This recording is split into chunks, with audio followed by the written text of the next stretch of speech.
Good evening. I'm Debbie Schwartz. I'm here with Brad Schiller, CEO and co-founder of Prompt. Let me just do a little bit of housekeeping so that anybody who comes in after you guys can just automatically come in.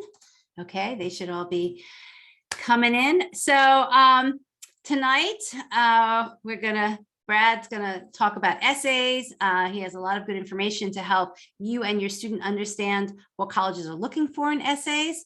And then thank you to everybody. And we got a lot of good people to submit their students' essays. And so we're gonna try and actually, Brad has great information and he'll get through it, but we also really want to get to the sample essays. And because Brad literally, and I have made no influence. He picks randomly some essays that have been sent in and he doesn't even read them beforehand. He reads them for the first time with all of us and then kind of critiques them. And I think it's really valuable to see how he does that type of critiquing so that you understand how to help your student improve their essays. So just to break the ice a tiny bit, if anybody wants to put in chat where they're from, what do you like to ask, Brad, or what the anxiety level is? No, we don't ask about anxiety. That's why everybody's here tonight. No, we ask about, so on a scale of 1 to 10, how confident are you in whatever current status your students' essays are in? Okay. So 10 being extremely confident, 1 being, oh my goodness, not which you might not be here if you had a 10, but well, people like to show up for these things. There's something called the Dunning-Kruger effect. So we won't get into too much today. It's a little complicated here. So all right, so we got lots of 2, 3s, 4s, 5s, all of that sort of stuff. Great, fantastic. I think the highest we've seen is like a 6, 7, a 0. You know, that's not the 1 to 10 scale. Maybe they meant 10, forgot the 1. Maybe. All right. Let's go ahead and we're gonna dive into the content. We're gonna have lots of fun going through a bunch of essays as well. This is, gonna be, generally speaking, is just like a really eye-opening experience for a lot of parents that come to these sessions. You all are later than a lot of people in the process, but not as late as many. Okay, so keep that in mind. But Brad and I were just talking about that before we got on. So you guys, it's starting. You're actually earlier than I would say 80% of students. So you've got that going for you. The actual data is that 90+% of all applications are submitted within 48 hours of a deadline. Okay. So a lot of people waiting and working kind of at the last minute. Not surprising, right? Way back in the day when I was applying to college, I remember like the last school I was going to apply to was Caltech. It was the night before the application was due. And by that due, I meant not filling it out online, but actually physically mailing it. So I sat down to write my essays. I was just like, nah, I was just done. I was not going to do that. Right. So anyway, so what we're going to talk about tonight is we're going to talk about how colleges actually evaluate applicants, what colleges are and aren't looking for in essays. We're going to learn about the ideal strategy if you're actually completing your applications with respective of like right now, what should you do and how should you do it? We're going to talk a little about Prompt's essay coaching. Plus we have an extra discount for this evening. We are still taking students. We're still taking hundreds of students, okay, every week.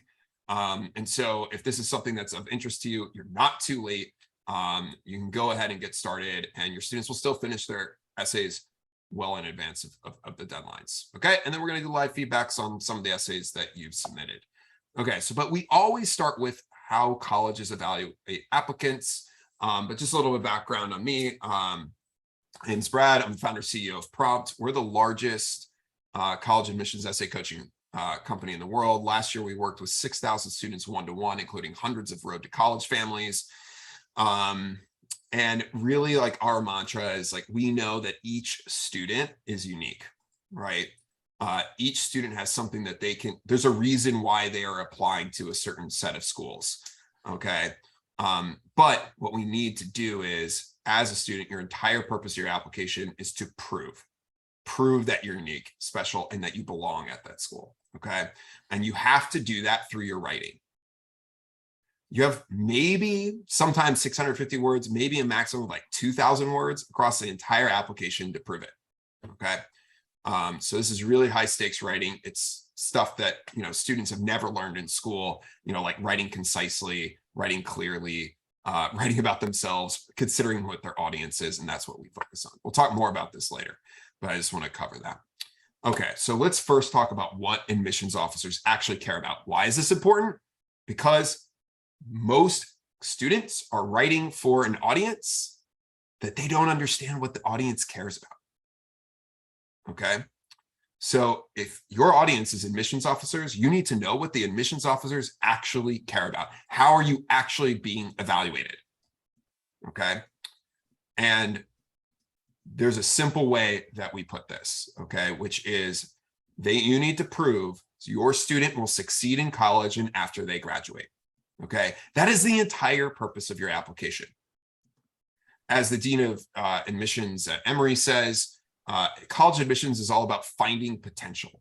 Okay, so you're identifying potential in students, high potential students that you could then bring onto campus. They're going to likely succeed. They're likely going to graduate, and they're likely going to add some value to the other students around them and the campus community, and they're going to go do something productive in the world, right? And so all of that really matters to them, okay?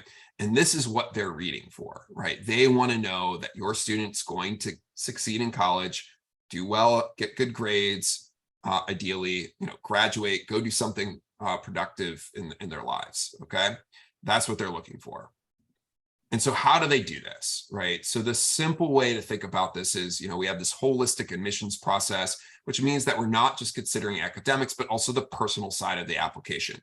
So the simple way to think about this is you get an academic score and a personal score, and then schools have other priorities, such as, do you want to attend the school? Maybe family income, first generation, geography, legacies, athletes. All of that stuff is not stuff you can really affect right now. So we're not even going to talk about that tonight.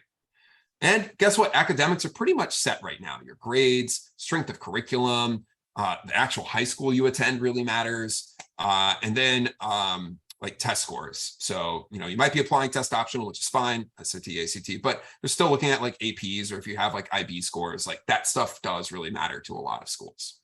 But what we're going to be talking about tonight is the personal score. And this is the thing that even though you're just, a few weeks away from some of the earliest early action deadlines or the early decision deadlines, there's October 15th for some schools, November 1st for most schools.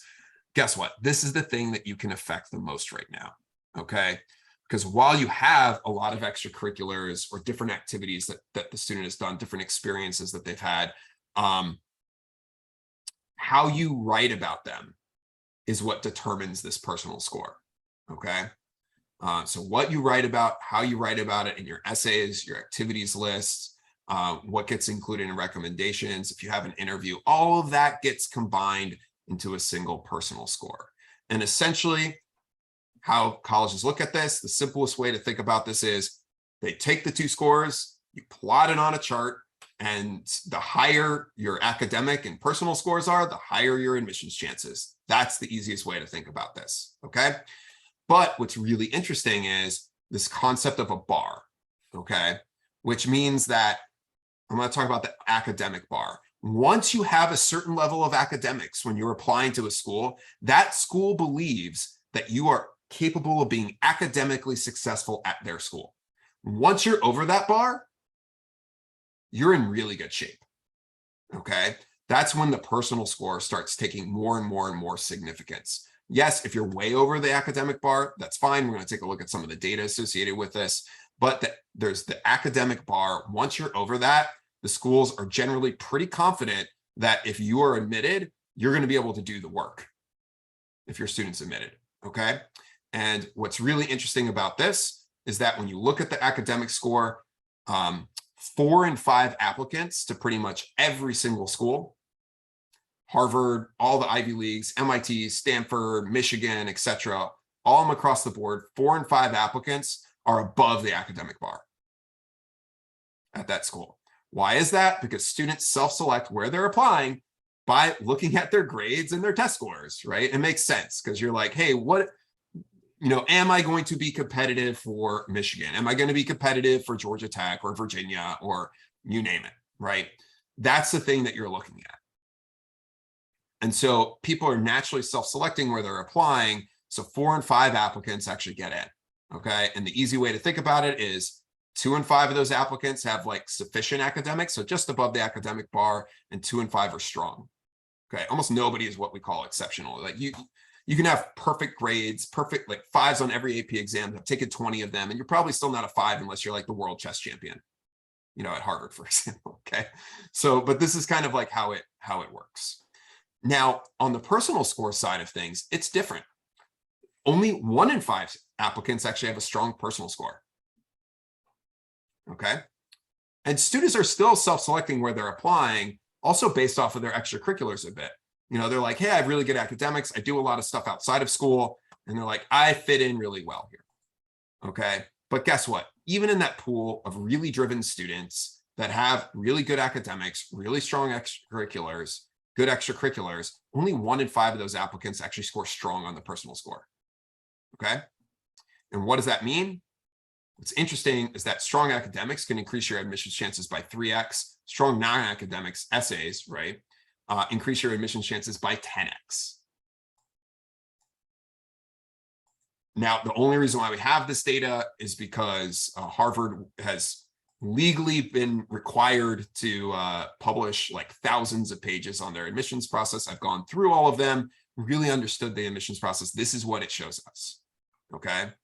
And so what that means is that as long as you're like sufficient academically, your essays really, really, really can put you over the top. And even if you're strong academically, you still need strong essays, right? So at Harvard, for example, 75% of students come from the pool of applicants that are both strong academically and strong essays, strong personal score, okay?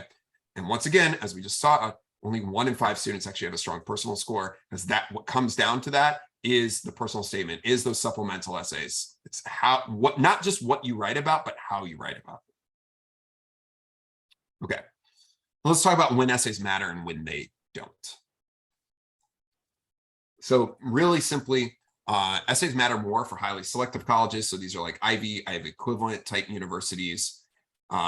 Selective colleges, so these are ones with like 15 to 50% admit rate. So a lot of like state flagship institutions sometimes fall into this category. For example, like a University of Michigan, University of Virginia, a bunch of the University of California system are either highly selective or selective.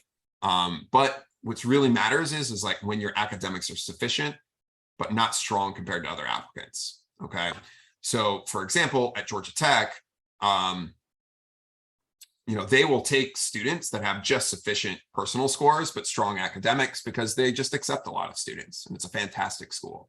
But they're going to do that. Okay. But a lot of times you don't know, do you have strong academics or do you have sufficient academics? It's really hard to know, right? The exact equation that these different schools use and how they segment the students.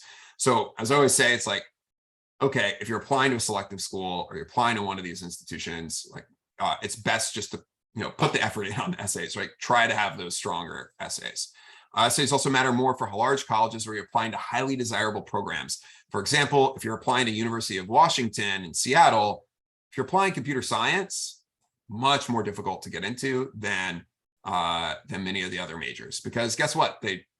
Computer science is really in demand and they only have a certain limited number of seats, right? It's just a simple math problem.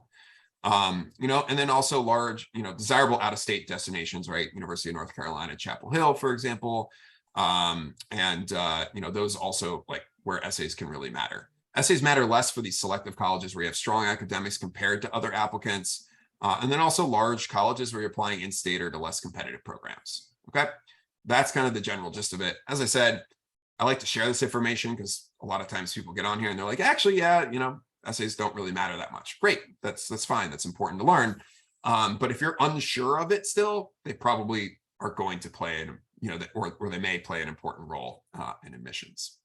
Really quickly, you probably know by now, how many essays you're going to write, but I always mention this, is depending on where you're applying, you might be writing, for less selective colleges like large in-state institutions with lower or higher admission rates.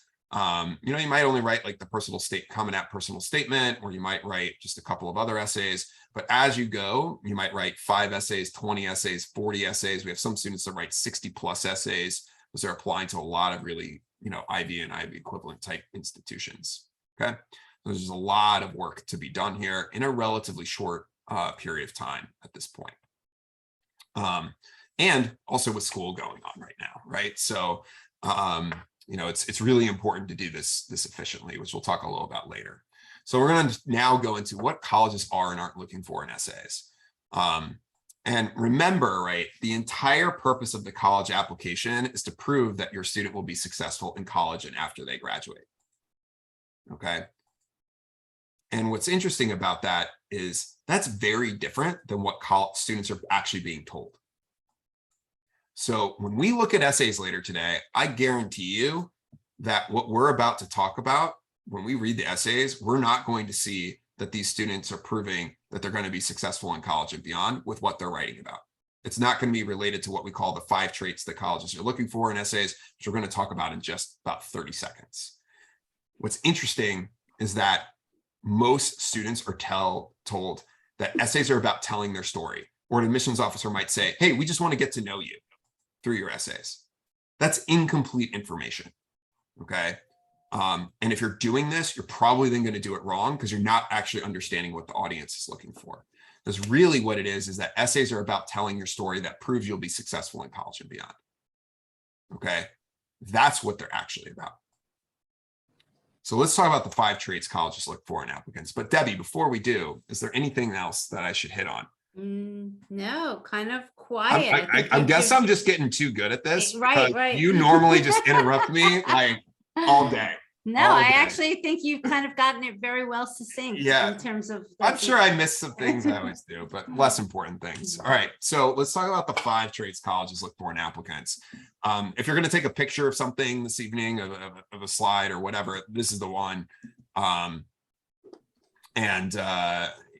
It is the thing that the most people actually gravitate towards, the thing that's going to help you the most actually in the entire essay writing process, and sharing this with your students, in addition to this advice around that essays are about telling your story that proves you'll be successful in college and beyond, because how you do that is through these 5 traits.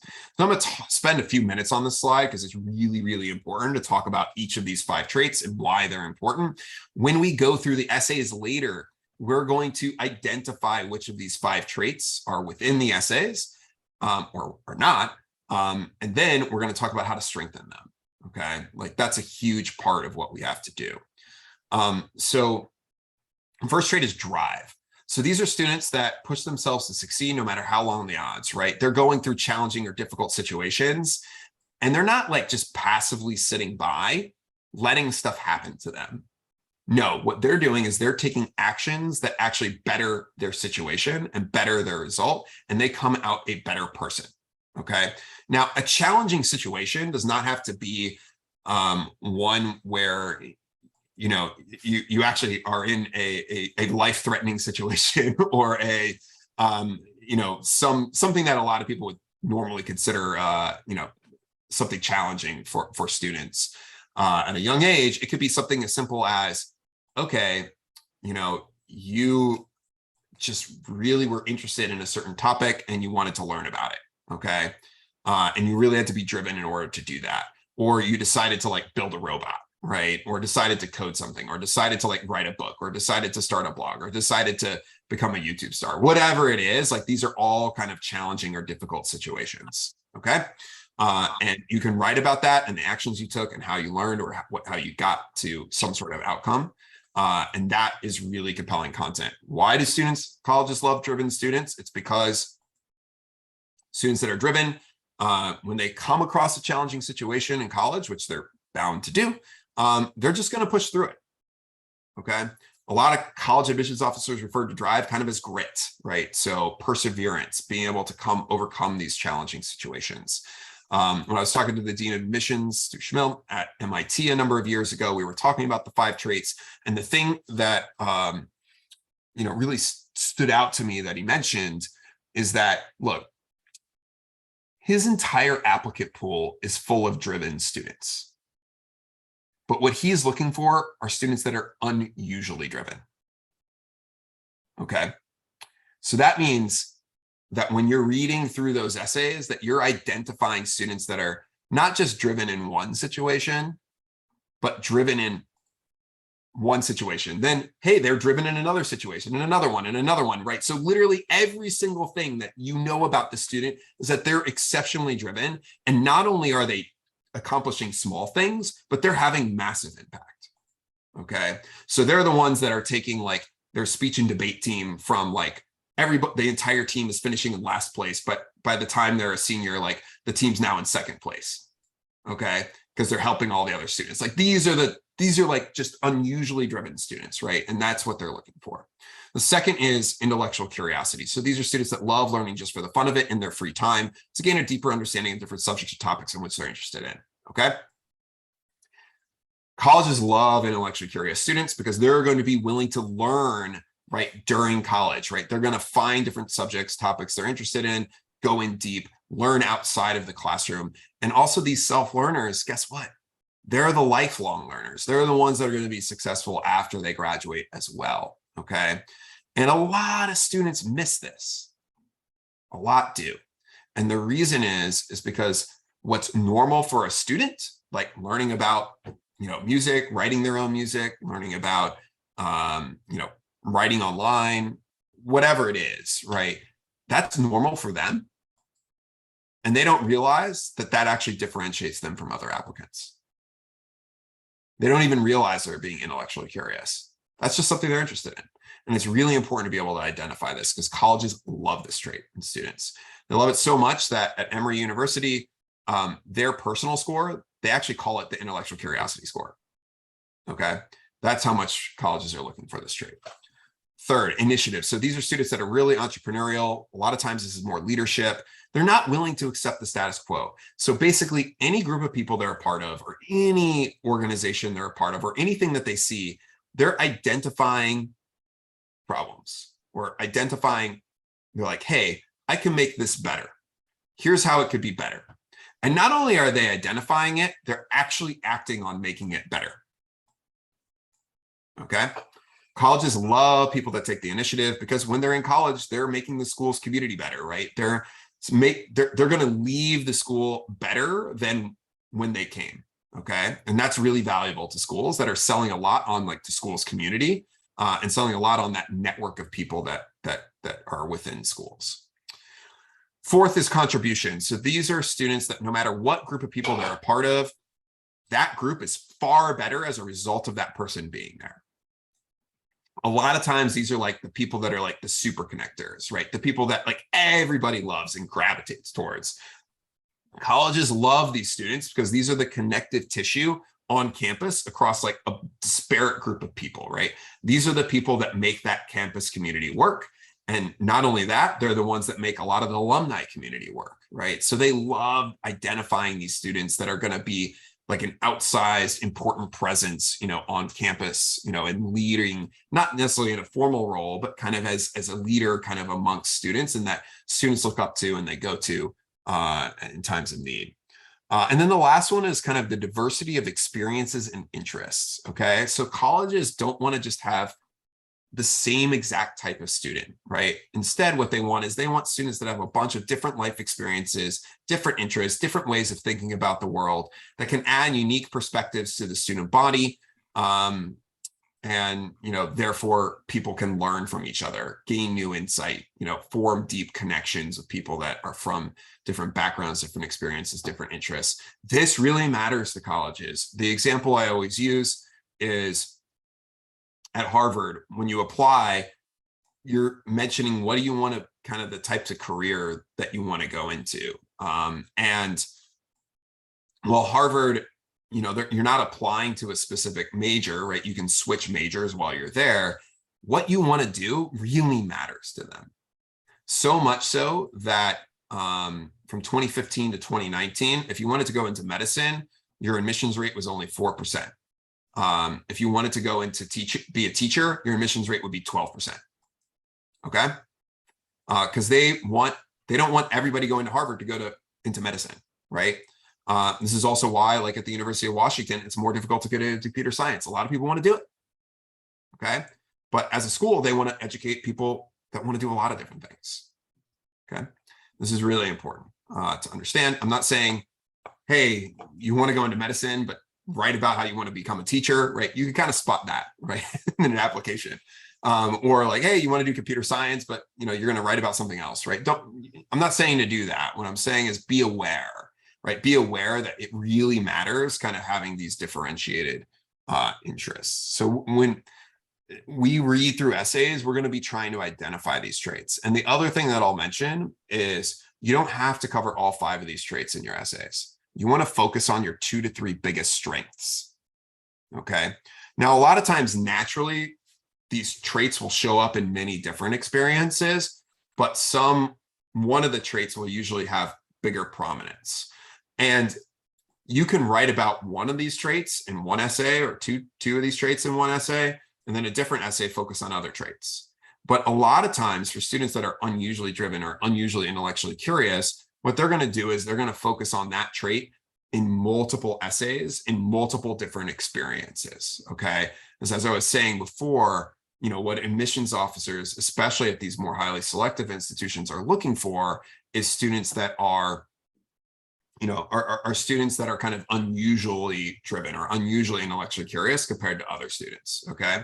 And this is still like good advice for everybody applying, because when you're applying to college, it's kind of like you're applying for a job, right? Think about when you're applying for a job, or if you've applied for jobs in the past, right?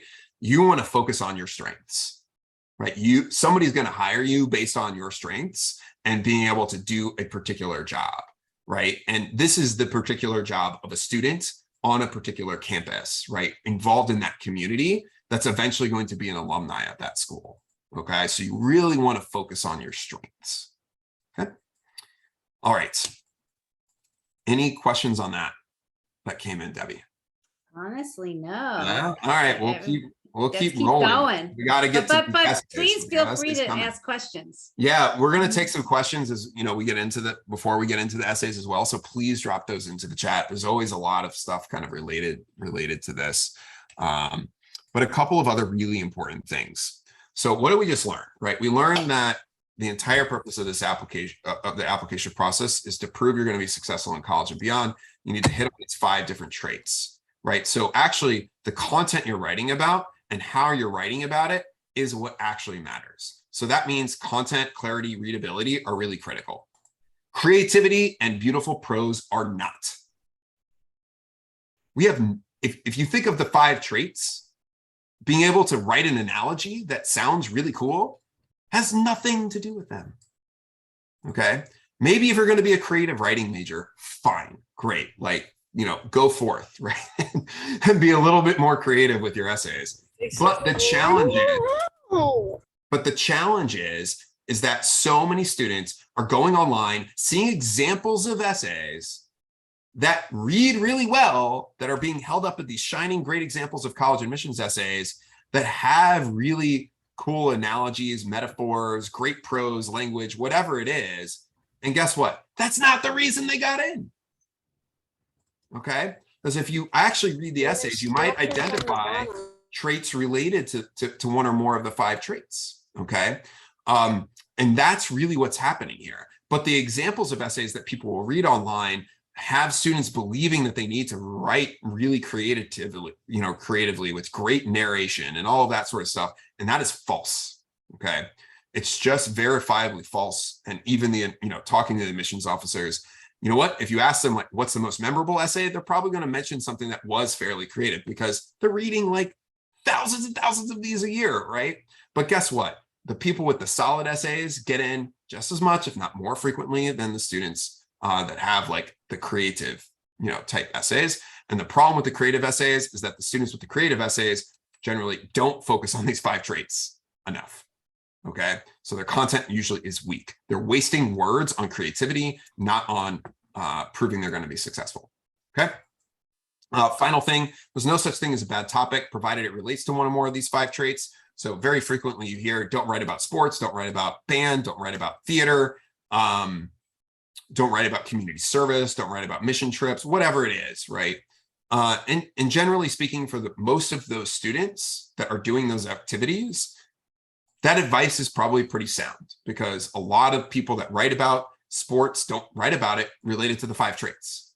But a lot of people that are fantastic, like athletes that are leaders on their team or have like massively improved their skills over a period of time, on their own, they actually probably should be writing about those experiences if it's their most compelling content related to these 5 traits. Okay. I just want to touch on that. So Brad, there are a few questions. Yeah. And one is kind of interesting. What if your student is just is more of an introvert and they don't necessarily have those, leadership skills or experiences to talk about? I mean, drive comes in a lot of ways, right? Intellectual curiosity comes in a lot of different ways. And so, for students that are more introverted, I'm more introverted, by nature. And the answer is, those students can write a lot of times around really cool projects that they've done. Okay. Where they've actually had to learn or go through some like difficult process to get to some sort of outcome, right? Or they can write about intellectual curiosity in a meaningful way. Or they might be touching on diversity of experiences and interests because they're, really deeply involved with like some sort of online community, for example, even. So there's a lot of different kind of elements here. Even for like very, very introverted students to have just as compelling of content. It's just the content's a little bit different. That's all. Okay. Yep. Another good question about, sorry, here it is. What about, will colleges measure these traits only based on the essay, but what about based on the list of extracurricular activities? So how do you balance, Yeah, so when we talk about essays, so the extracurricular activities, vast majority of students just are so poor at writing those that they're almost irrelevant to most admissions officers. It's like a shock to them when they actually get something that is meaningfully giving them information that they can use to identify whether or not it's related to these 5 traits. Okay, so for the activities list, we have really good content on the activities list actually in our writing center, but the activities list is just as important. So when I'm talking about essays, it's really like all written components of the application, right? This is what they're looking for. Okay. So the activities list, they're still looking for this stuff. The additional information section, they're still looking for this. Recommendations that they're reading, they're looking for this, right? If you have an interview, they're looking for this. It's all tied together, which gets to this point around like, look, every single written part of your application is important, right? Every single essay is important. Together, they're really proving that you're going to be successful. It's not like the Common App essay is worth like 10 points and this one supplement is worth 1 point, and they gave you a 9 out of 10 on the Common App essay and you were terrible on your supplement, you got a 0 out of 10. They don't add those together and give you a score. That's not how it works. Okay. It's like they just read everything together. The average application gets, admissions officer spends about 8 minutes per application. Okay. And that's not just reading your essays and such. That's looking at the academics, that's looking at your high school, that's reading all the essays, that's making your notes on the application as well, their notes. So like that's an average of 8 minutes. Now students that are kind of on the fence, they're on the fence about, usually get a good amount more time than that. But this is, they're reading relatively quickly, and it's not like they're scoring each part, right? They're kind of, they're looking at the totality of this and then able to, give a score basically in comparison to other applicants. Okay, so what about, and I know the idea of coming up with the topic, and what's your advice about topics that might be related, honestly, to like mental health or disabilities or, even learning differences? Is that good to share, or do you share it in a certain way? Yeah, so once again, you have to think about your audience. Okay. always think about how your audience is going to perceive whatever information you are presenting to them. Okay. And the context around that information is therefore extremely important. Now, if you're a college and you see somebody that is writing about, anxiety, depression, mental illness, and you're reading that and you're looking for students that are going to be successful in college and after they graduate, that's a red flag to them. Okay. Now, you can write about that if it was a very, was an incredibly meaningful point, part of your life.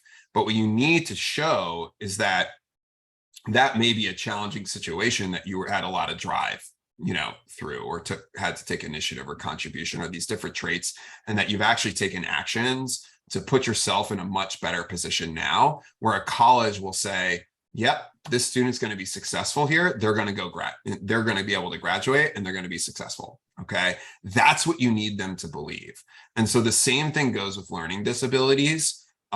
It's great to share that if you have, learning differences, and what you're doing is you are, taking action that is putting yourself in a really good position to be successful in high school as a result of having learning differences, right?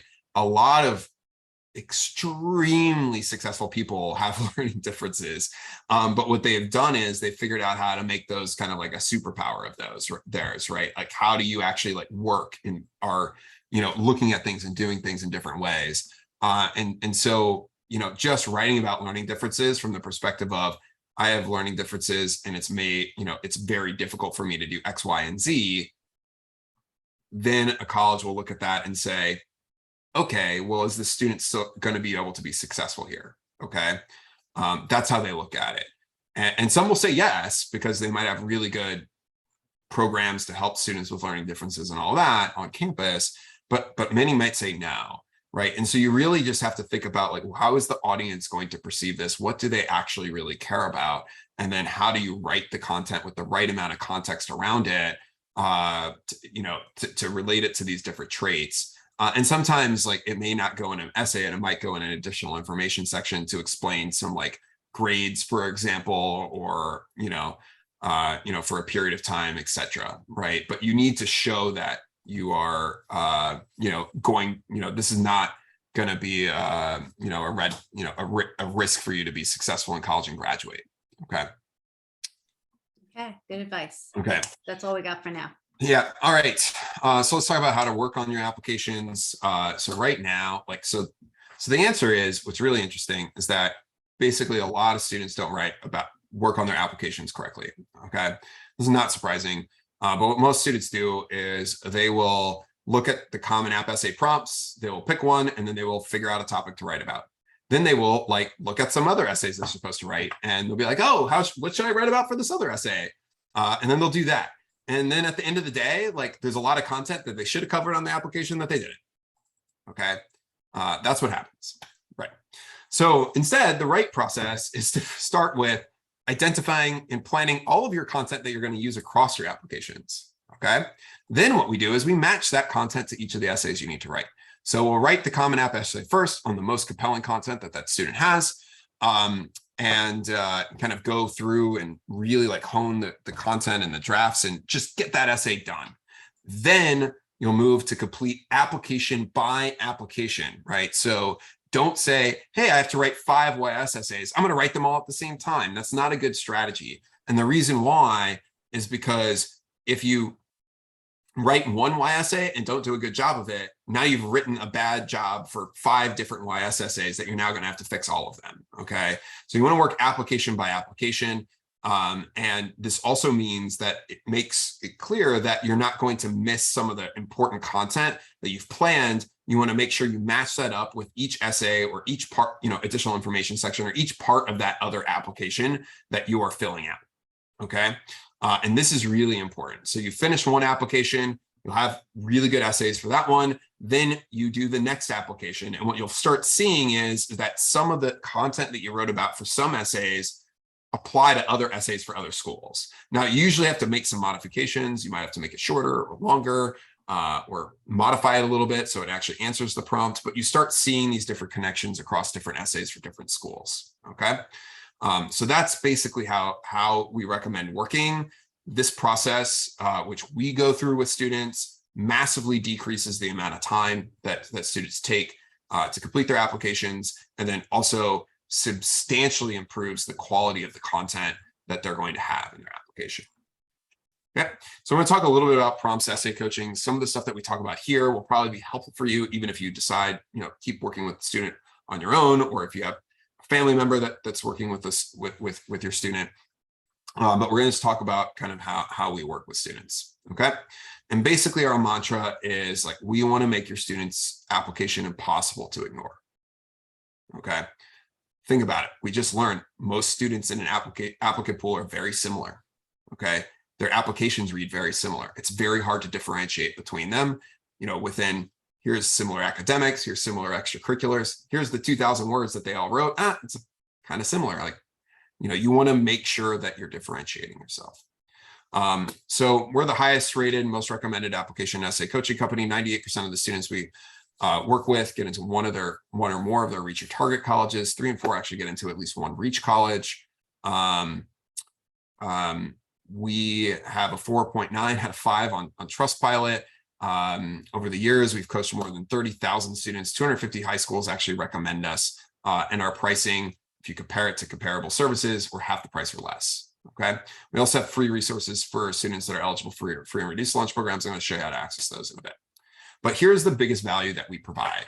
Okay, is we make sure that your student has compelling content. We help them develop what is their personal brand, which of these traits are their strengths, and how are they going to focus on that, right? So what are the words that your admissions officer is going to write as notes about after reading the application? That's important to understand and start with. Second is identifying what to write about for every single part of every application. Okay, that's really important. Third is making your students' ideas concise and compelling. I cannot stress this enough. When we look at the first drafts tonight, what you will typically find is, 1, might be about the wrong topic, and 2, if it is about the right topic, you could probably write the entire essay, all the content that we just learned, you could probably do it in 40 to 50% of the word count. Okay, and this is what we work on with students, because you're on a very limited word count. So you need to be as concise as possible to fit in as much compelling content as you possibly can within your application. Fourth is making your students' writing clear. Really important that your students' writing is extremely readable, okay? Because admissions officers are reading very quickly, and they're not going to stop and take the time to be like, oh, what's going on here? Like, oh, let me dissect what's happening with this essay, or what's actually happening with the student. How does all this content fit together across all their essays? No, you need to do it for them, okay? And that's really important. And then 5th is holding your student accountable. Look, I know we're coming up on deadlines. You don't want to miss the deadlines. But we have a specific timeline for every single student that we work with that the student has agreed upon, and we make sure that they're, as best as we can, that we're following up and making sure that they're getting the work done on time. Okay, that's what we do. We have over 100 writing coaches. We have the perfect coach for each of your students. We match them based on their college list, personality, ambitions. We hire the top 2% of coaches. We get thousands of applicants every year. We hire about 2% of them. There's 2 ways that we work with you.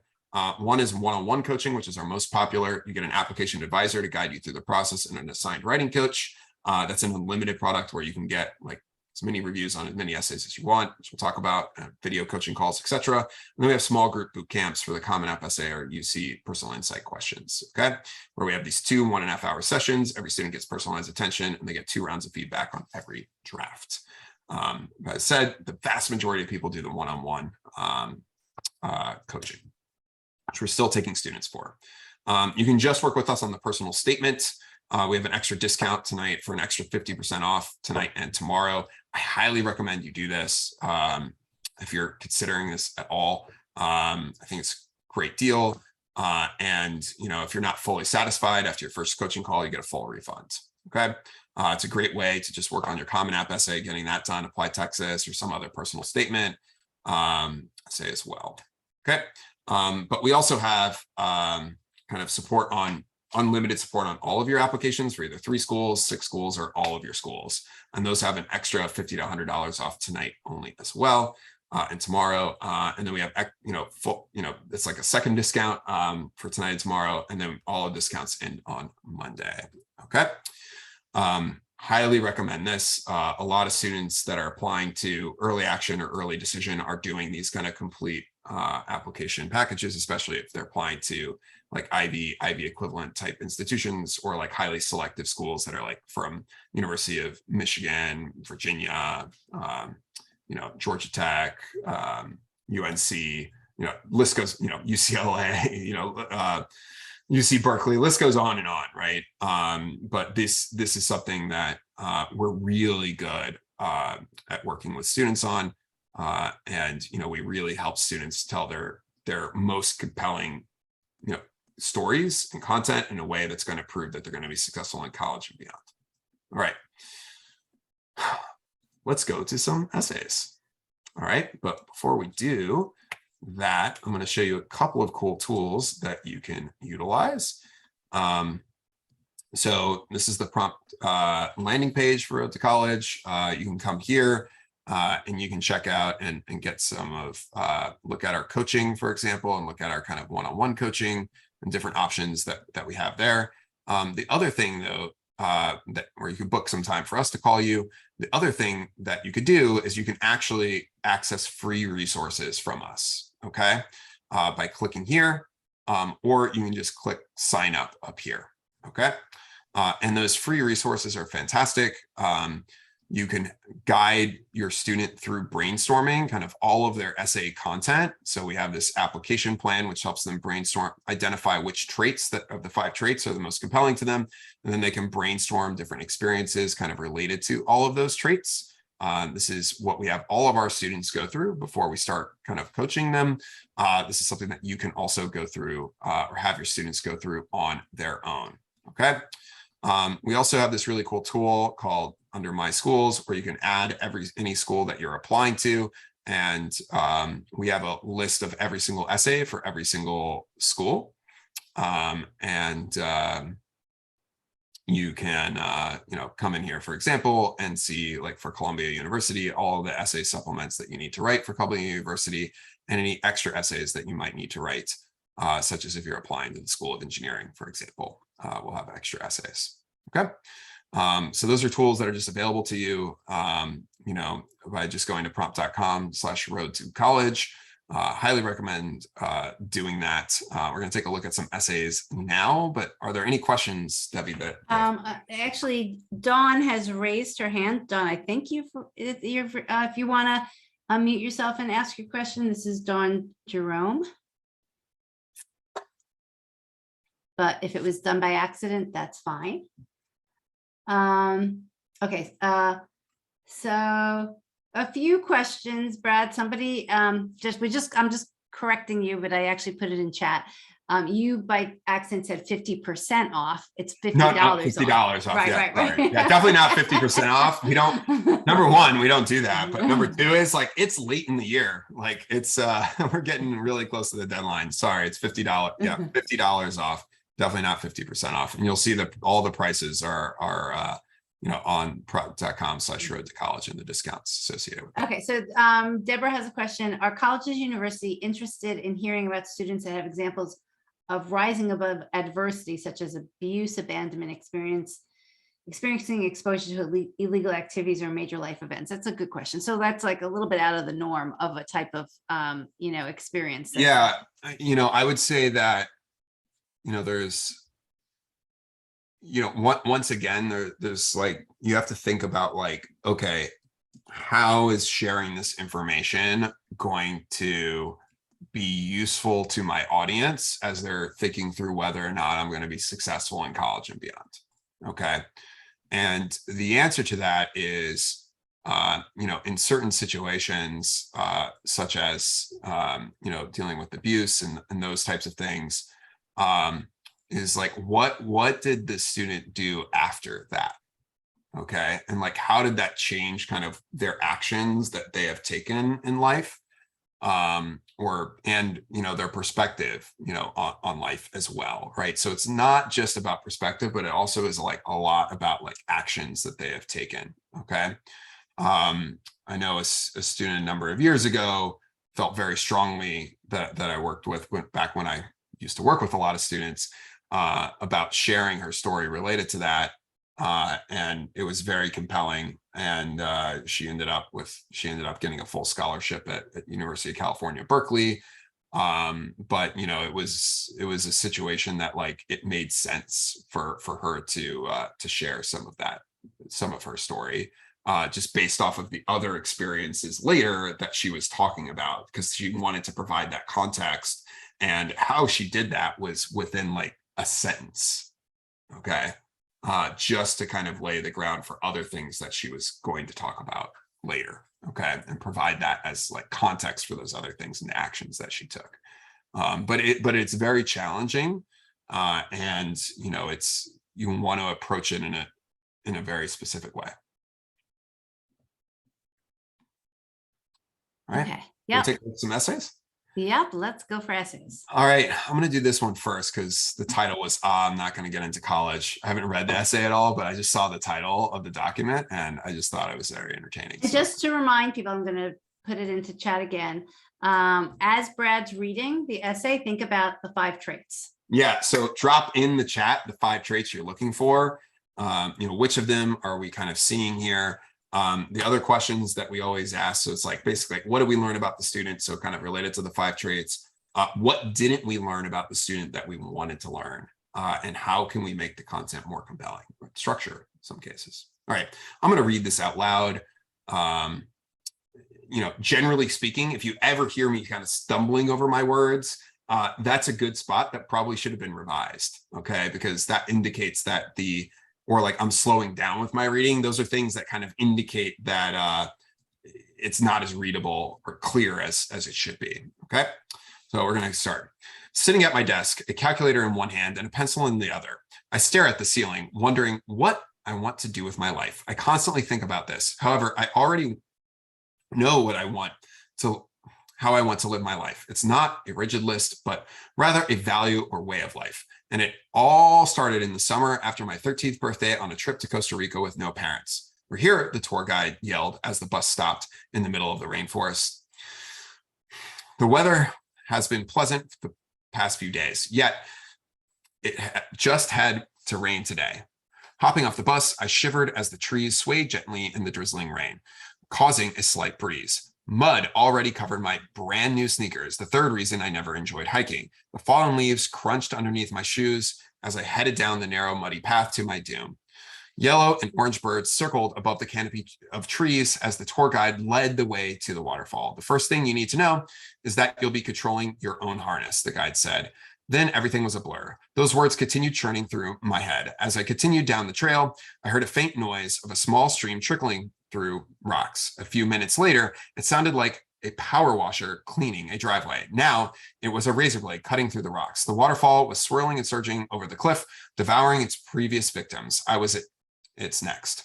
A few kids sat on a rusted green bench. I guess they were too chicken to move forward with the death-defying jump. Legs shaking like jello, I walked up to the edge of the waterfall. It was my turn. I peered back at the kids on the bench. I should have joined them.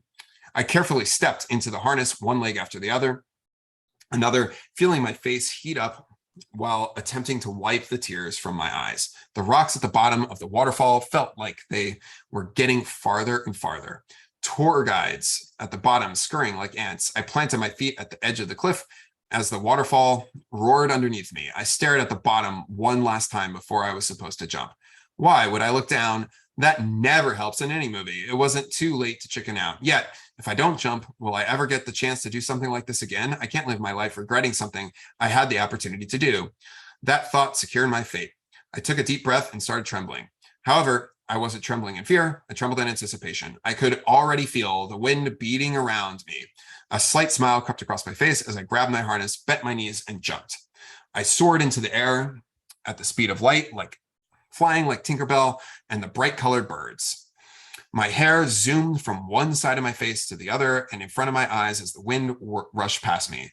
The jump only took 7 seconds, but during that time, I was on top of the world. I ruled everything. I splashed into the little pool below and I hopped out of it like an animated bunny, glowing with the biggest smile out of anyone else. To any other person, that they had merely jumped off a waterfall. However, I had figured out how I wanted to live my life. That jump was one of the best times of my life. And if I didn't jump, I wouldn't have lived my life in regret, wishing I had taken a chance I was given. The moment caused me to realize no matter how scared or uncertain I am of something, I can't hesitate to take an opportunity because it may never come again. The value is how I'm going to live my entire life. When any opportunity comes my way, I definitely will jump at it. Okay, so drop into the chat. What did we learn about the student? How did it maybe relate to the 5 traits? Anything that you didn't learn that you wanted to learn? And by the way, this is a very common type of essay that we see. Okay. How would you describe it when you say type of essay? What type of essay? Oh, it's just like telling a story about one moment in time. Okay. You almost never want to do that. Okay. So, once again, like this is a nice short story. Right. But Okay? what is it? That's not what your audience is looking for. Right. Okay. Like this is like clearly a talented writer. Okay.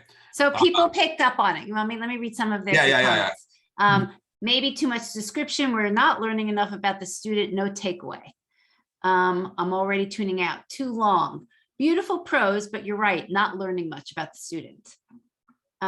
Too much color and feeling not enough drive or diversity of experiences. So I think they picked up on it quickly. Yeah. So a couple of things that I'm just going to highlight, like that are good from a writing perspective here, is that none of the paragraphs are too long. Okay. So there's a general framework that you want to use, which is basically that, your first paragraph should be no more than 5 lines and ideally like 3. Okay. Alternating between longer paragraphs and shorter paragraphs like this, it's totally fine for a 1-sentence paragraph. Okay. That's good. Because what that does is it eases your reader into and out of different points that you are making in different parts of your essay. Okay. So those are all like generally good things from like a readability standpoint. And I would bet like the average sentence length is fairly short. Now, I think this first sentence is way too long. But generally speaking, like if you're writing this, like you probably want to have an average sentence length between 12 and 15 words. Okay. The New York Times is like an average sentence length of 15.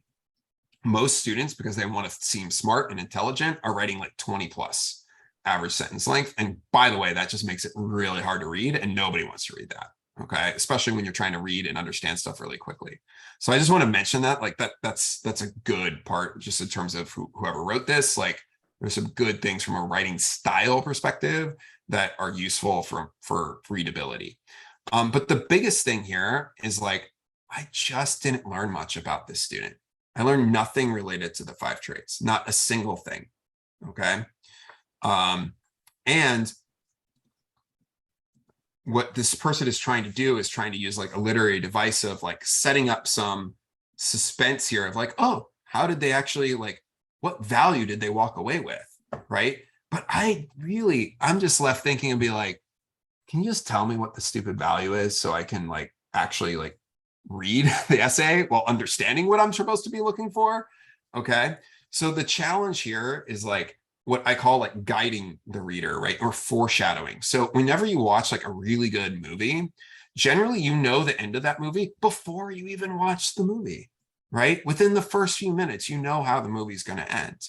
And so you want to treat this very similarly, right? You want to guide the reader to have a good understanding, like, this is probably what this essay is going to be about. This is what it's going to cover.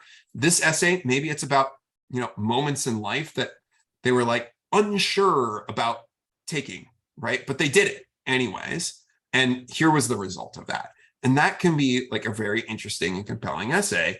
But in this case, I get one experience. And it's from when they were 13. Also when they were 13, I forgot about that. That's too early. Generally, you want to write about like your last few years. So high school, generally speaking, you don't want to write about, times when you're in elementary school or middle school. And if you do, like a sentence here that just like provides context for something later you're going to write about you can do, right? A sentence or two, but that's about it. And so the challenge here is like, there's a lot of like good prose from like a narration standpoint, but none of that actually adds any value for helping me understand if you're going to prove success at college and beyond. And the thing is like, if this really was a super important moment in your life that you got to, and you're thinking, okay, I'm going to live life. I learned that I'm going to live life that I'm going to jump at every opportunity. Well, prove it to me. Right. Okay. Prove to me that this moment that you just went through, go through the other 10 opportunities that you were like unsure about, but you jumped at the opportunity, you know, took some action, and like the result was way better. Like this could have been condensed into the first paragraph. And I could literally have covered this entire thing within like 3 to 5 sentences. Right. This entire story. Okay. And I could have gotten just as much out of it. Okay. And then like your entire theme of the essay could have been jumping at different opportunities. Okay. And then you could have said, hey, this is the first experience. This is how it changed me. And like all of these other times in my life that I've been like, kind of, I don't know if I'm going to do this. Like I did it. And when I did it, here was like the actions that I took. Here's how I improved. And here's how those different actions of different things like built on top of each other to get me to the point where I am today. Okay. And that can be a really compelling essay. But, you know, and when we talk with students, by the way, we'll say, okay, you could do these things. And guess what? Or we provide feedback on the essay. This is exactly what we'd cover in like written feedback on an essay. And then the student thinks a lot of times they're like, oh yeah, I really don't have other opportunities that I just jumped at that are compelling that I took action on. And then they write about something else. Okay. Like this is very common, but sometimes the student's like, oh yeah, I really do have these other things. And then they write just like the most compelling essay ever, right? Like after that. So it varies, but that this is really common, what happens here. So I'm glad we took a look at this. Okay, I'm going to pull up another essay, but other comments or thoughts that came in or questions? Actually, a good question about like using advanced vocabulary. Is that are you for it, against it? You know? Oh, super against. Super against. What did we just learn, right? We learned that your reader is reading very quickly, so you need to prioritize readability over everything else. Okay, clarity. So the strength of your content, clarity, and readability. Like that's what matters. And the more complex of vocabulary you use, the less readable it is. Just fact. Okay. So as your reader is reading through something, they're going to see a word that they're like, don't see all the time. And they might not even know it, by the way. Like very possible. Your admissions officer may not know that word. And if they do, they're going to be like, have to stop and pause and think about what that word actually means. You don't want that to happen. Okay. Your goal is to write simply. Okay. Because simple writing is actually the signal of like, and clear writing is the signal of the highest intelligence. Okay. Just facts, right? And if you look at all these great journalists that are writing for like New York Times or Fox or like all these publications, like they're writing for literally like an 8th grade level. Okay. Romance novels, did you know, actually have an average of 10 words per sentence? Romance novels. Okay. Simple writing. Action novels are like 12, I think, or mysteries, I think, are like 15. So a little more complex, but that's like 8th grade level. Like this is not like, you want to write very simply. Okay. I just randomly pulled up another essay. So we're going to do this. All right.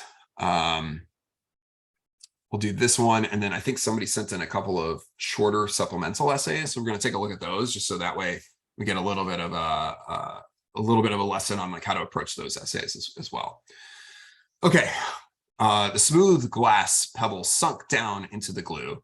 Oh, by the way, first reaction, just looking at this, I think I don't even want to read it. Okay. And the reason for that is this is a fairly lengthy intro paragraph, but not too long. But this paragraph is long. Okay. So like visually, I just take a look at it and I'm like, I don't really want to read it.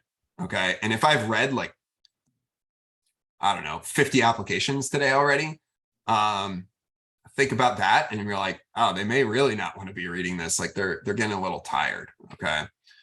Okay, so the smooth glass pebble sunk down into the glue. It was the last of the hundreds of pieces that made up the intricate design. I looked down proudly at my work, realizing that I had lost myself in hours of sorting, arranging, and gluing colored stones of various shapes and sizes to the canvas. My mom would be so appreciative of my handmade gift, and it was much more fun than shopping at the mall for a pair of earrings. I felt like Santa Claus. I was Santa Claus this year. The finished piece was a mosaic of a Hawaiian ocean landscape, a place my family loves. I used an assortment of pebbles, gems, marbles, and stones to construct it, designing it as I went along. I ended up facing quite the challenge when I began creating the sky and realized I had nowhere near enough light blue pieces.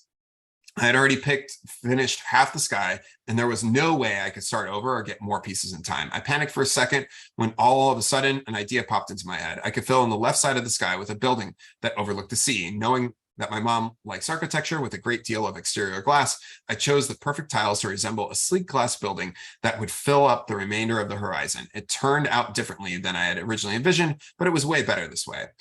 At one point, I grew concerned that the various tiles and pebbles I chose were too diverse, but quickly realized that like life, the mosaic is all about perspective. My audience is not going to be analyzing every little tile that I choose with a magnifying glass. Instead, all of the parts will be taken as a whole, with each imperfection disappearing into the entirety of the mosaic. At another point, I had a section where the pieces were not going to fit together as nicely as I had imagined. I crept downstairs quietly through the night to go into the garage and hit the larger pieces with a hammer to break them into the right size. The solution worked, and it reminded me of the engineering classes I took. I was struggling towards the beginning of the class with the thermodynamic equations and centroids. I was overwhelmed with the length of complexity of the equations. They seemed huge. However, over time, I learned to always break them down into smaller steps, and it helped me to solve them much easier. The same was true for this conquering this section of the mosaic. I would describe myself as adventurous and imaginative. I have always been artistically gifted and a very creative person. I enjoy creating a unique gift for my mom instead of going to the mall and buying some earrings. I knew that my mom would enjoy something handmade, which is the part of the reason why I chose to make the mosaic. I plan to utilize my creativity in my future business and marketing career. I strive to challenge myself with new things and conquer them to better myself. Okay, so once again, drop into the chat. What did you learn about the student? How is it related to the 5 traits? What didn't you learn about the student that you wanted to learn?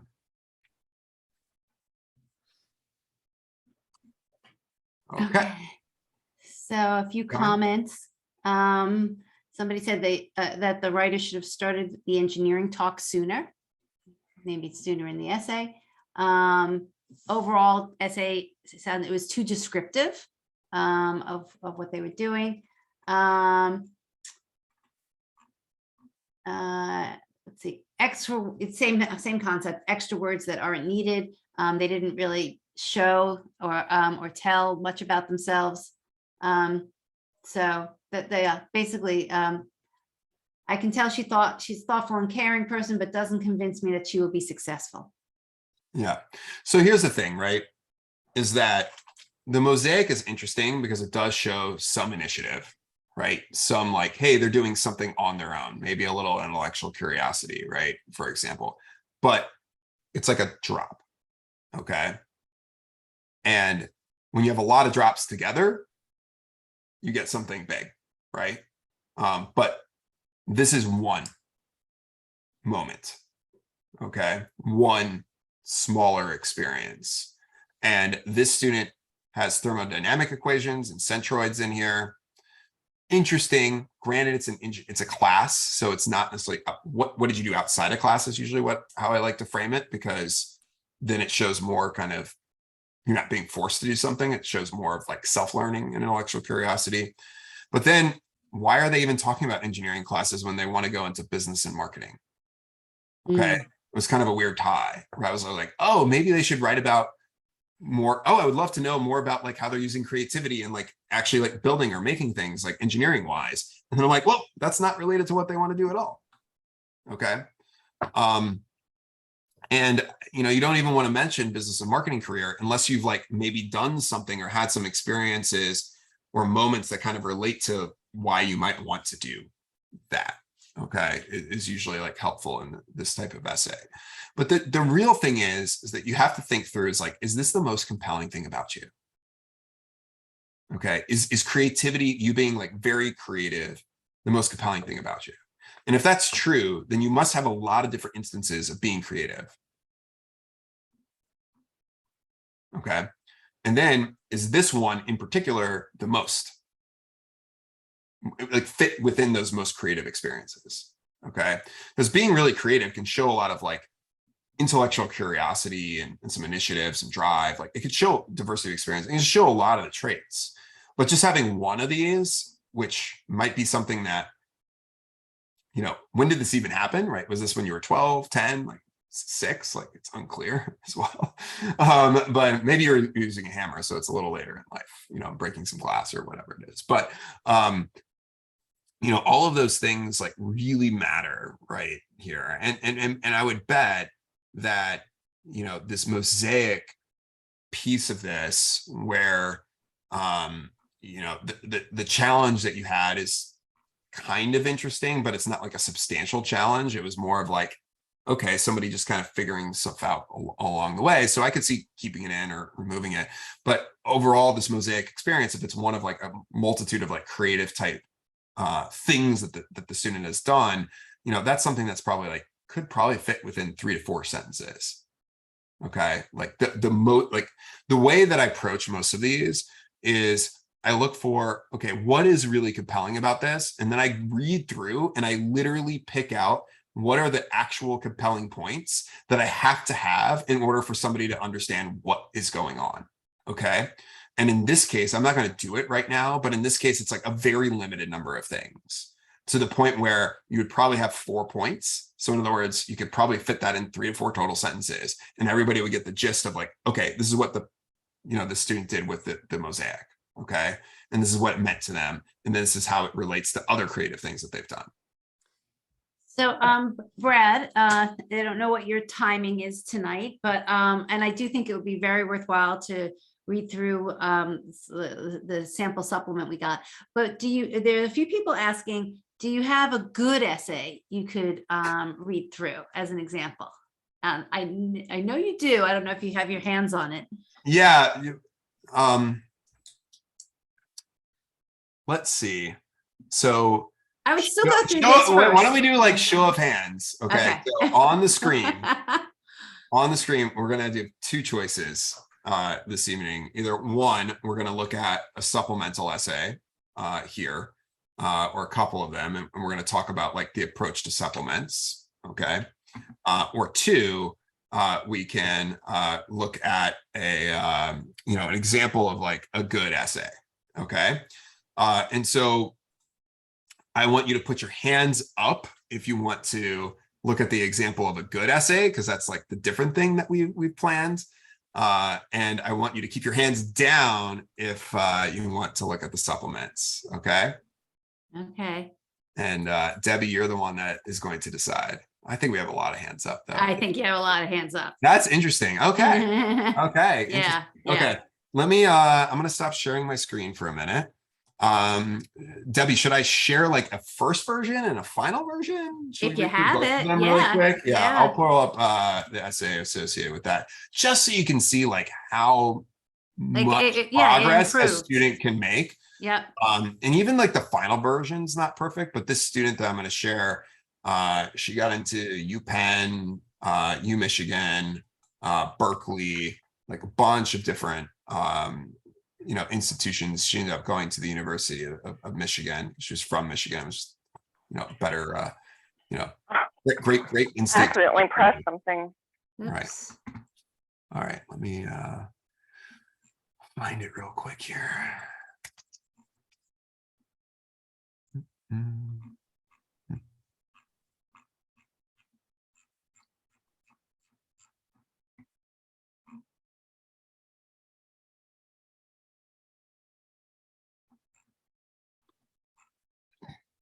All right.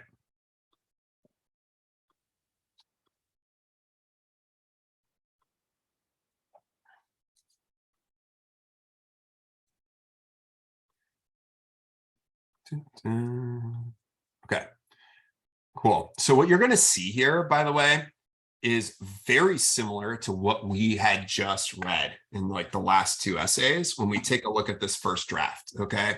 We're going to have somebody that's writing everything about like a very much like a moment in time type experience. And then what do they learn about themselves as a result of that? Okay. That's what you're going to see in this first draft.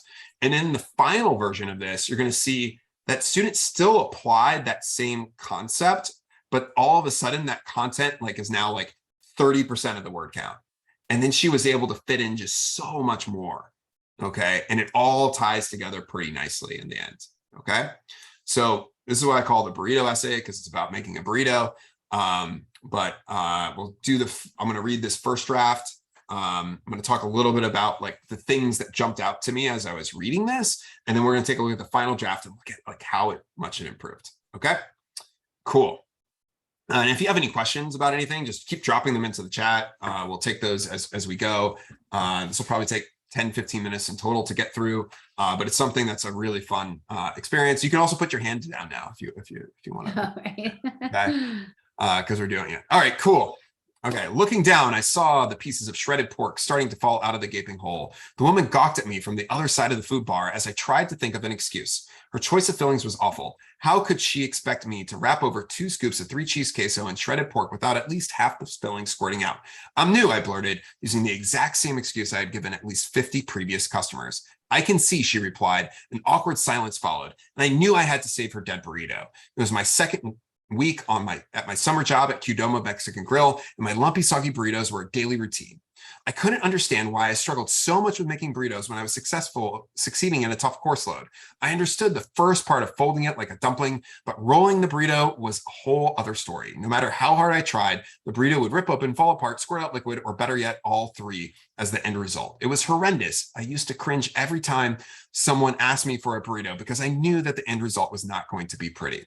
This was my hardest burrito yet. Instead of freezing up and shoving the mess to another worker, like I always did before, I forced myself to continue despite her angry glare. Quickly heating another tortilla, I transferred the contents to the lower half so I could save more room to roll over. After lifting the cover, I finally noticed the sogginess was coming from the pico de gallo and beans. After draining, I tried to make it quickly, but my heavy-handed pressure caused it to rip open. I tried again with gentle fingers, but it just fell apart. Taking a deep breath with shaking hands, I tried another method, folding horizontally with firm pressure. To my delight, it stayed. Rolling the burrito, I wrapped the orange foil over and gave it to the customer, chiming, "Thank you, enjoy." I almost saw a hint of a smile on her face before she left. That was my proudest moment all year. Since the beginning, I dreaded how the burrito would decide to turn on me. But looking at the obstacle as a fun challenge helped me make a burrito that I could actually serve to customers. I was in no way perfect, but who can make a perfect burrito? Instead of thinking I couldn't do this because of potential problems, I changed my mindset to I will try my best, and if mistakes happen, that's just a natural part of the process.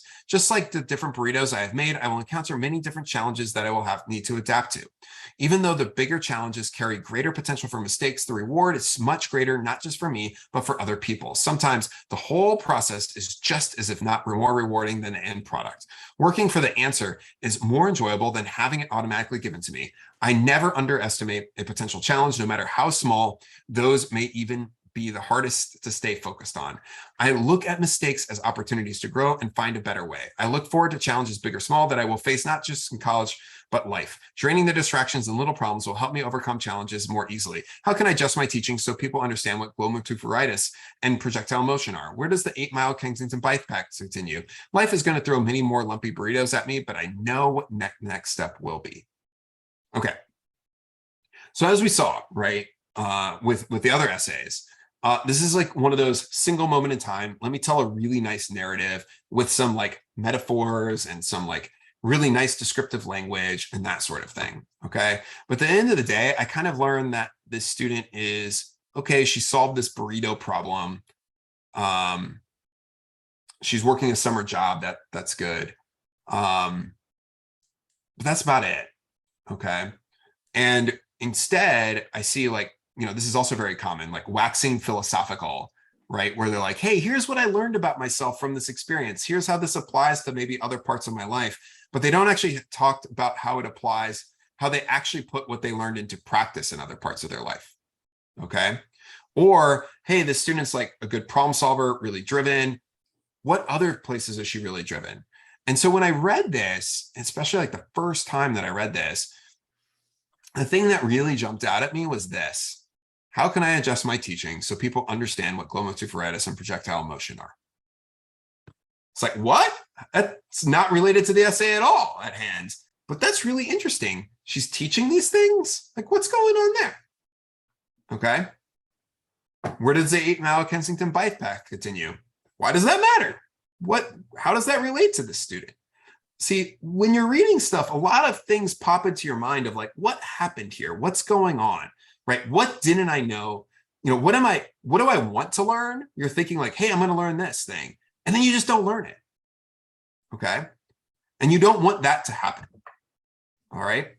And so what we're going to now do is we're going to take a look at the next version of this essay. And in this essay, it's like a lot of it's like, I don't know why the student's writing about this. How is this burrito relevant? Okay, I'm assuming like at the beginning of this, like she's probably going to make a good burrito, right? I'm assuming that. Otherwise, why is she writing this story, right? That's what's happening here. And what I'm going to do in this next essay is I'm going to stop at very like this kind of final version of it. And this is not a perfect final version, you know, perfect essay by any means, but it's way better, right? And there's still things that I would have changed that the student didn't necessarily want to change, but that's okay, right? The student still got into like all these different institutions. And so I'm going to stop at like a few points during this to just like highlight in some comments of like, hey, here's a big change that you can clearly see was made, okay? And why is that important? So the pieces of shredded pork started falling out of the gaping hole. The woman gawked at me from the other side of the counter. How could she expect me to wrap over 2 scoops of 3 cheese queso and shredded pork without at least half the filling squirting out? I'm new, I said it for the 13th time that day. It was an excuse for my continued failure. I had been on the job at Qdoba Mexican Grill for 3 weeks, and my lumpy, soggy burritos were a daily humiliation. I couldn't understand why making a burrito was so hard when I had no trouble with calculus problems and memorizing hundreds of parts in anatomy. During wrapping, the burrito would rip open, fall apart, squirt out liquid, or on the worst days, I fell victim to all three. But at that moment, I mentally decided, that's it. I'm going to solve this problem and figure out how to wrap a burrito. Okay, so now you can very clearly see that this is an essay about problem solving and that she's going to wrap this burrito. This is what I call a guiding sentence. Okay, so like I have very clear understanding of where this is heading. There's also stuff, you know, I'm not a huge fan of this, of like being like, hey, why is this so hard when I'm good at calculus, right? Usually I don't like some of those references, but like memorizing hundreds of parts in anatomy, that's really interesting. Like, why is she doing that? Okay, and we'll see that she's going to come back to that later. Okay, but already, and you don't realize this, but because a lot of the language is the same, but she has used way fewer words to get to this point in the essay than she had previously. And you have lost nothing in understanding as a reader of what's going on. Okay, so let's keep going. I forced myself to continue despite the 2 glaring eyes that watched my every fold. Quickly heating another tortilla, I transferred the contents to the lower half so I can make more room to fold over. I noticed the sogginess was coming not from the draining the beans and pico de gallo well enough. So I wiped off the excess moisture. Then I tried a different wrapping method, a horizontal fold. To my delight, it stayed. Rolling the burrito, I wrapped the orange foil over and gave it to the customer, chiming, "Thank you, enjoy."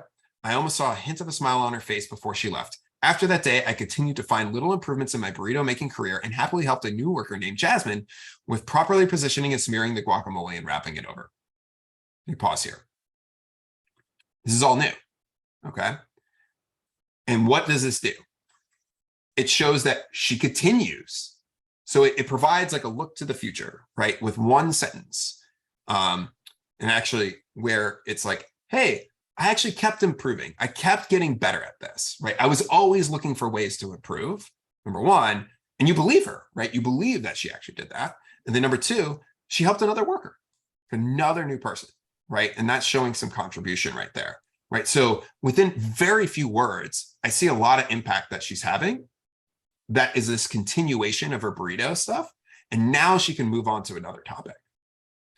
So from successfully making different burritos, I learned that persistence and studying the problem from different angles is the best approach to helping me improve. I thought I was just naturally good at calculus and anatomy, but even trying a different approach to calculus helps me solve the problem more efficiently. Anyone can learn anything as long as they set their mind to it. I now look at mistakes as opportunities to improve and grow and find a better method.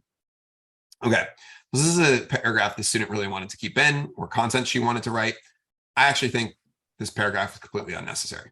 Okay, just shows you doesn't have to be perfect. All right. All right, next.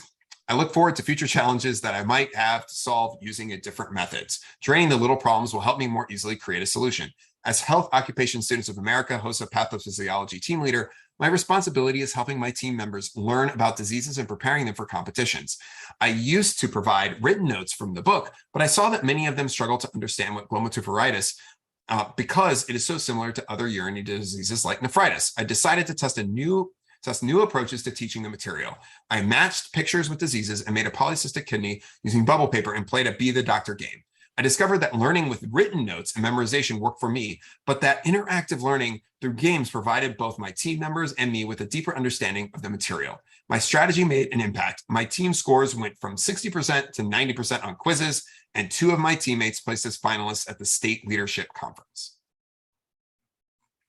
This is the single most important line in the entire essay. Okay. And why is that? It's because it shows the impact that she had. If she didn't write this and just wrote this is interesting. Okay, she's teaching them. Nice. She's doing something great, helping out her teammates. But then you take a look at this and you're like, oh, she's really helping her teammates. Like, she's really having an impact. And showing the outcome, writing the outcome, especially when it can be quantifiable in some way, such as these quiz scores, or such as like, hey, 2 of my teammates actually are finalists now. And maybe it was her included too, and she just didn't write that. That's really compelling. All of a sudden, all of the work that she did is now put into context where I'm like, oh, she really did a good job. Okay, here's the impact she had. It's the most important line in the whole essay. Burritos and HOSA taught me to look at problems with a different viewpoint and work together with others to achieve goals. As a doctor, so now she's talking about what she wants to do in the future, so it ties together with HOSA and such, I may have to use different approaches to find an underlying problem. For example, I might use a cardiogram or Doppler cardiography just to find a tiny clot in the heart that could be affecting the whole body. So here you're seeing like, she really kind of knows her stuff, right? It ties with the HOSA stuff.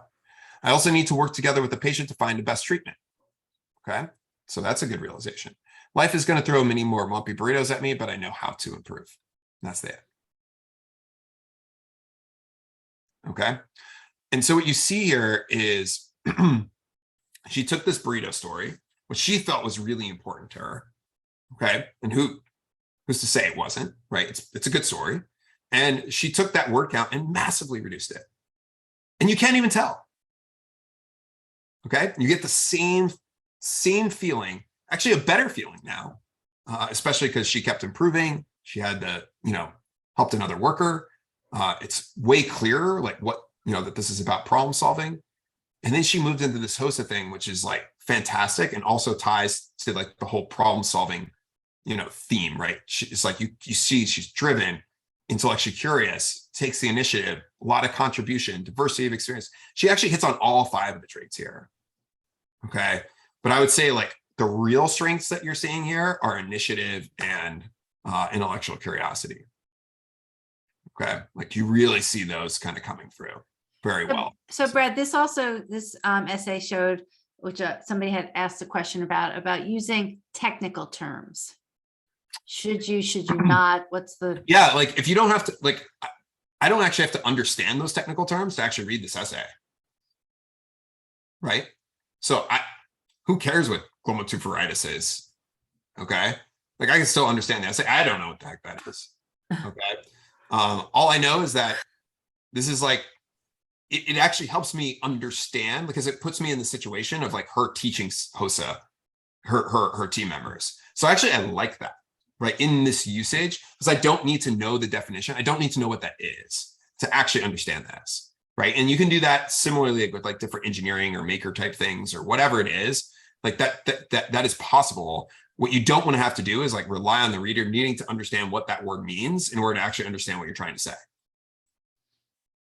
So another good question, somebody is saying, I assumed you or the person who worked with the student like how did you basically help her transform it? It had to been through some like, discussion that you found Yeah, out. so that there was actually more.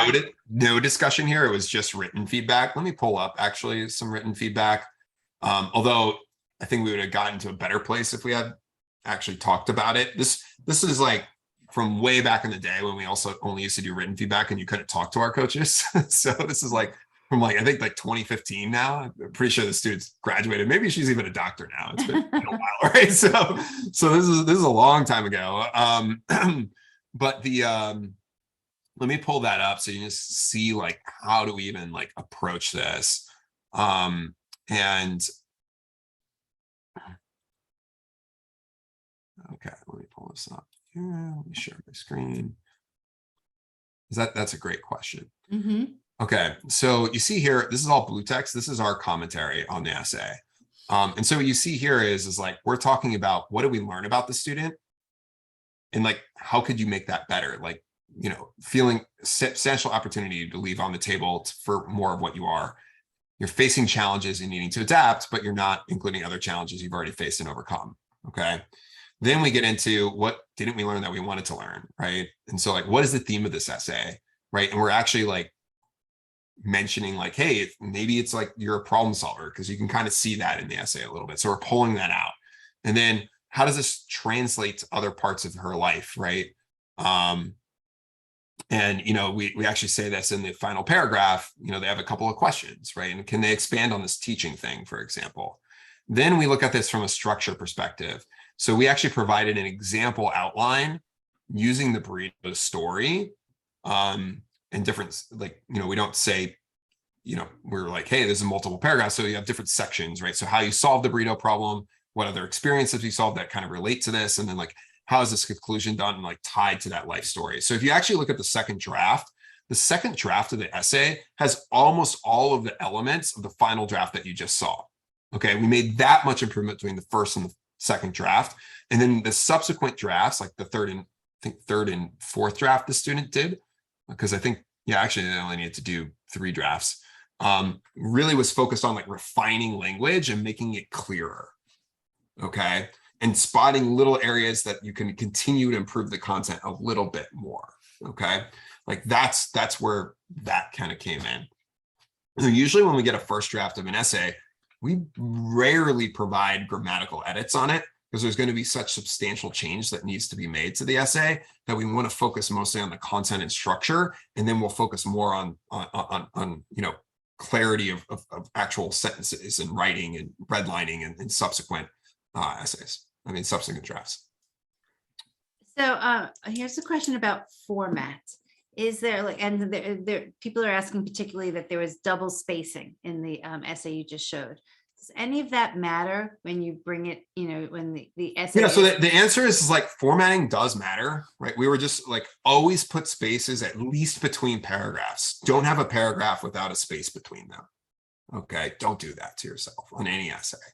Right. So formatting, like we talked about, it's like you don't want to, if I'm looking at something and I see an entire wall of text, I'm just like shut down. Like, I'm just like, I do not want to read this. Like I'm forcing myself to read it, which is why like the length of that first paragraph or those first couple of paragraphs really matters, right? You want, and the length of like literally your first sentence, like you want it to be less than 10 words, actually even ideally less than 7 words, because you're easing your reader in to your essay, right? So you're kind of like easing them in, easing them out, easing them in, easing them out, okay?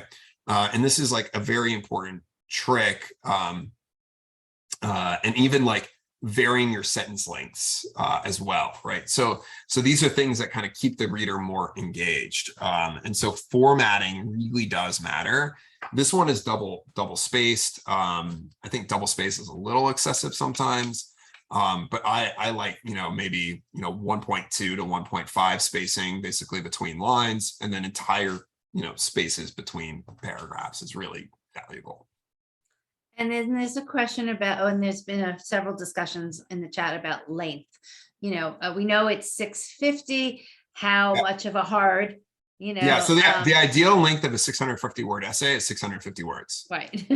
That's it, right? Ideal length of a 250 word essay is 250 words. And it's not it's not 251, it's not 651. Like, Yeah, it's literally, you can't right, go over, right? right. But it's okay if you're a few words under that, right? That's totally fine. But what you don't want to do, typically speaking, is write a 600-word essay when you could have used 50 more words to include more compelling content about yourself. Okay. Now, that doesn't mean to do what you would do like in school, where like you're like, hey, I need a 5-page essay. Let me just add a bunch of random stuff in, okay, to get from 3 to 5 pages. Don't do that, right? So if you don't really have more compelling content to include, keep it at 500 or 600 words, right? Because being concise is the most important thing. But what we find is that by being concise, a lot of students are then able to fit more things in, right? Because you only have a very limited word count. And so the more interesting, compelling information you can include, especially information that's all related together under a certain theme or like builds on each other, really matters. And this is the space where you can tell the admissions officers more about you, because, you know, everything else, they're going to see your grades, they're going to see your classes, they're going to see your activities. That's it. This is where they can learn everything else about you. Yeah, for sure. And even the descriptions of your activities like are extremely important. It's like 150 characters, but guess what? You can say a lot in 150 characters, whereas a lot of people are just like, here's kind of what I did. You know, I was a member of, you know, speech and debate. I went to speech and debate competitions, right? That's literally like, don't do that. You know, focus on like, what was your unique impact on whatever organization or group that you were a part of? Like that's really important there as well. Okay. Hey, well, Brad, we try and make these. I know we were just having so much fun. I think everybody right. wanted to see those essays. A lot of people stuck around, so Absolutely, that's good. As I said, you know, we're still taking students this year. If you want to get application and essay coaching, we highly recommend doing that. It's prompt.com/road to college. I'll drop that in the chat.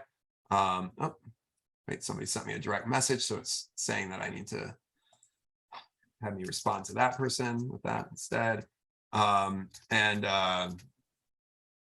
If you have any questions specifically for me, you can email me directly at brad@prompt.com. I might pass you off to somebody else, but you will get your question answered and relatively quickly, especially if you have one tonight. I'll be on checking my email and such, you know. And you know, I guess we should address this, Brad. I mean, for the people whose students aren't applying early, not that you have more time and you shouldn't start. It's not as pressure filled. I mean, they still have. But you should go ahead. You should go ahead and get started. And what I always say is like, look, if any of the schools you're applying to have early action, not early decision, but early action where it's non-binding, you should just go ahead and do it. Okay, because you will find out earlier, but also like a lot of those schools want to accept a certain portion of their class earlier, so they actually may have higher admissions rates or be more likely to get in. Okay, just mentioning that. Depends on the institution, but we always say like if early action is available, you should very strongly consider doing it. If the only reason why you're not doing it is because you're just not having this stuff done, right? You have enough time to get it done. Okay. Absolutely. All okay. Right. Well, very good. This was a fun one. This definitely was. Thank you, Thanks everybody. Always, Brad. Yeah, for coming, and we hope that we'll be working with your student as well. All right. Good luck to everybody. Take care. Bye. Bye.